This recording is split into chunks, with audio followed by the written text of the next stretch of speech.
Հարգելի հայրենակիցներ, ուժեղ հայեր, ապրիլի 11-ին, ժամը 17:00-ին, հավաքվում ենք այստեղ, Ազատության հրապարակում, միասնության հանրահավաքի, հավաքվում ենք միասին վերացնելու այն բաժանարար գծերը, որը տարել են մեր հայերիս միջև։ Խաղաղության մասին խոսակցությունները դրանք կապիտուլյացիայի մասին խոսակցություններ են, որովհետև եթե որևէ պետություն ուզում է խաղաղություն, նա պետք է պատրաստ լինի պատերազմին։ Փոխզիջման մասին կարելի է լրջորեն խոսել միայն այն դեպքում եւ այն պարագայում, երբ որ Ադրբեջանը հստակ ուղերձ հղի, որ ինքը պատրաստ է քննարկել եւ ինքը պատրաստ է ընդունել Լեռնային Ղարաբաղի ժողովրդի ինքնորոշման իրավունքը։ Ուժեղ Հայաստան Սամվել Կարապետյանի հետ դաշինքը գալիս է վերականգնելու այն իրականությունը, որտեղ հայը հայ ձեռք է բռնում։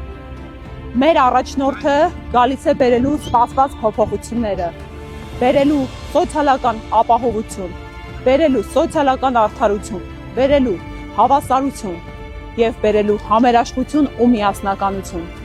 Մենք ապրելու ենք ուժեղ Հայաստանում, որտեղ այլևս գլխիկոր չենք զիջելու մեր հայրենիքի մասերը։ Մենք ապրելու ենք ուժեղ Հայաստանում, որտեղ աշխարհին ներկայանալի ենք լինելու եւ թույլ չենք տալու թելադրել, թե մենք մեր երկրում ինչ անենք։ Մենք ապրելու ենք ուժեղ Հայաստանում, որտեղ մեր անկախության հռչակագիրը, մեր պետության ծննդյան վկայագիրը խաղարկելի չէ։ Սպասում եմ բոլորիդ մեր միասնական արժեքների համար պայքարի ծիրուն։